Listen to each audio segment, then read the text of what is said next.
Welcome back to the morning show. First thing I got to do as they're playing with bubbles is use my Texas education and fix this goofy table. It takes Texas education to do that? There you go. You know, I've got a table fixed. A table with 3 legs is always going to be stable, so I would just hack one of the legs off.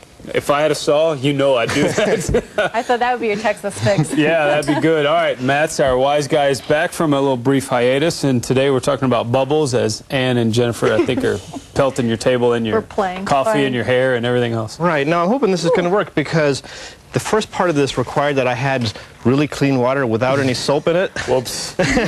So we'll see what happens here. So surface tension is an interesting phenomena that we observe in water. So what I'm going to try to do keep the bubbles out of his water. He's trying to do an experiment. I'm going to try to just fill this cup up really high, and you'll see as it gets filled to the very top, see how the water kind of bulges out over the top? Good thing I fixed the table, or else that...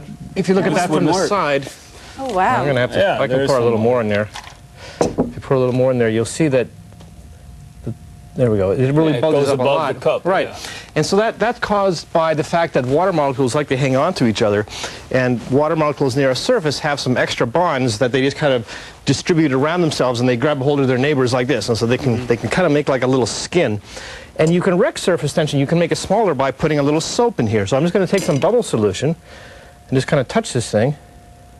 Oh. And you see how it sprung, it sort of instantly, it broke the little surface and it leaked out all over the place. So you're wondering then, why do I want to put, now I'm going to get water all over the place. That's okay, isn't it? I'm going to saw this table up after this segment anyway, don't worry about it. There we go, okay. And so why do we, oh, here, actually, here's another surface tension example. You can actually, in a glass of water, you can float a paper clip if you do this carefully. I'm just going to lower this paper clip with another one. And you'll see that it kind of, oops, well, I blame it on you. I bet you got some soap in there. So anyways, I saw her. So anyways, you had this, the water surface is kind of like a rubber sheet. You add soap to it and you reduce the surface tension. So how come the bubble formula that you use to make yourself the bubble stuff that we've been playing with here involves adding soap to water? Okay, so the reason is kind of simple. The reason you couldn't blow bubbles with just water and nothing else is that water evaporates very, very rapidly for one thing, and also the surface tension is a little bit too big. So you want something that makes the surface tension smaller, and you also want soap, because what soap molecules, they're kind of interesting. They have 2 ends to them. They have an end that likes water, and they have an end that doesn't like water, that likes grease. That's how come you can wash with them, right? And so if you imagine a thin film of water, and you put soap on...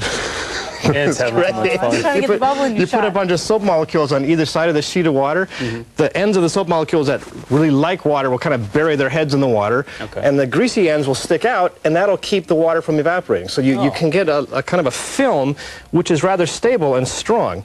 Okay, and so that's why bubble solution, and I'll put this on the website, is about, maybe 8 parts water, 1 part soap, and then a little bit of glycerin just to kind of help with the whole holding up of water.